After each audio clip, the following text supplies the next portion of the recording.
Dear boomers, we're going to go over verse 41 of the Tao Te Ching. And it's the way that seems to contradict itself. There are verses in the Tao Te Ching that read like gentle paradoxes, quiet riddles designed not to be solved, but to be entered into with grace. The 41st verse is one of those sacred paradoxes. Lao Tzu invites us to witness how different kinds of people respond to truth, how wisdom sounds to different levels of understanding, and how the way, which is the Tao, often moves in ways that appear backward or contradictory or even nonsensical to the ordinary mind. So we have to expand our mind in order to understand the Tao. So let us enter this verse together. There are three responses to truth. Lao Tzu begins with a simple observation. A great scholar hears of the Tao and begins diligent practice. Then, when someone who is deeply attuned, deeply receptive, hears the truth, there is no hesitation, no argument. There is simply recognition. Something inside them says, yes, I remember this like a dream. I know this path. And they begin walking it without delay.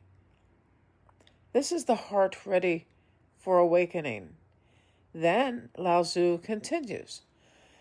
He says, quote, a middling scholar hears of the Tao and retains some and loses some. This is the mind as it sorts and analyzes, as it doubts, and as it tests. This is the stage many of us occupy. Some days fully aligned, other days pulled back into habit, fear, and confusion. And then he speaks of the last response, which is, quote, an inferior scholar hears of the Tao and roars with ridicule. This is not an insult. Lao Tzu is simply pointing out the predictable reaction of the ego when confronted with a truth that asks it to let go.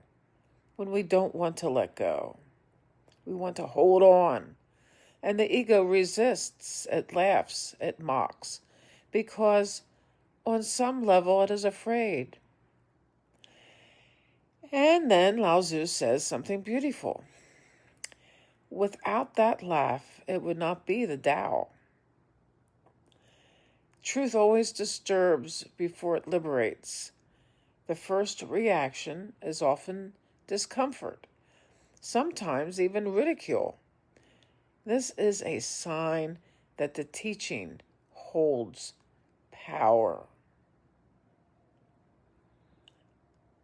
And then we can go into the paradoxical nature of awakening.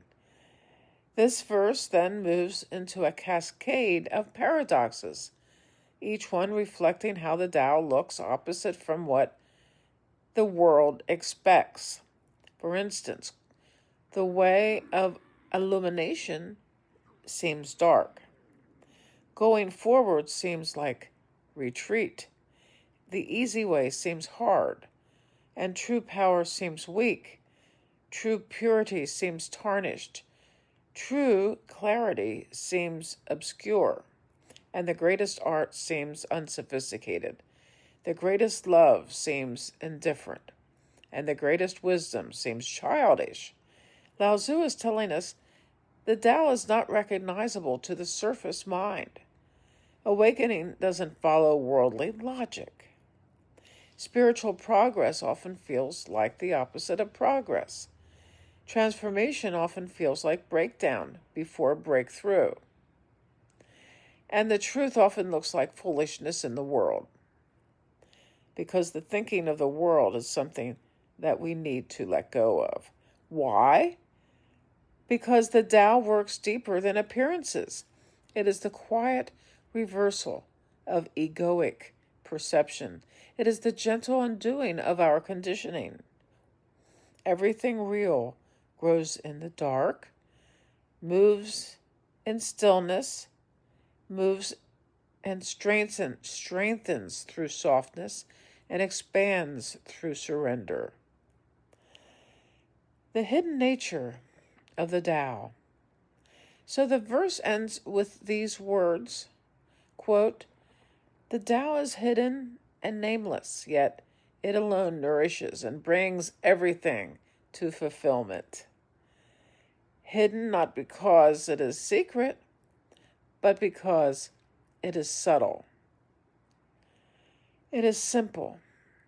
It is too close to be seen. It has no name, because any name would limit it, and definition would shrink it. Any description would separate you from it. And yet,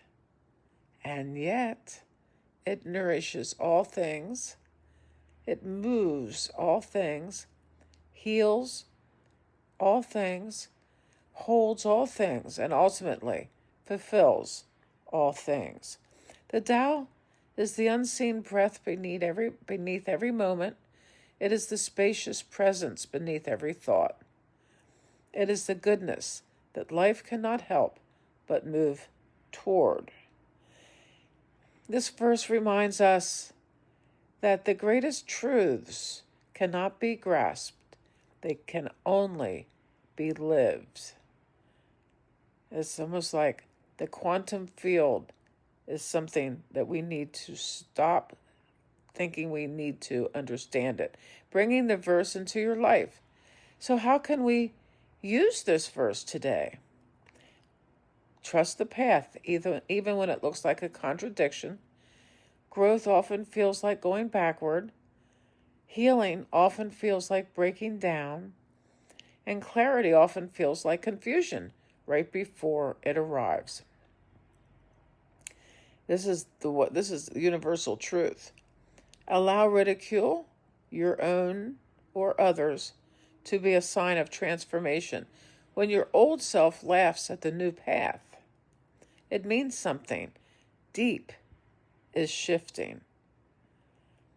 So practice being comfortable with what appears slow, small, or insignificant. This is where the Tao is at work. Look for the Tao not in the loud, not in the dramatic experiences of life, but in the subtle, quiet ones, in the stillness of the moments between each breath. But this is where truth lies, and it lives. So let's think about this a little bit more. The 41st verse of the Tao Te Ching is an invitation to embrace paradox, to honor the mystery, and to trust that the most important transformations in our lives are the ones that happen beneath the surface. The Tao may be hidden, and it may be nameless, but it is here, always nourishing your path, always guiding you home to yourself. So I'm thinking about this. We need to realize that everything on the surface is something that needs to be looked at again, and we need to deepen our perception and our understanding of life as we live it.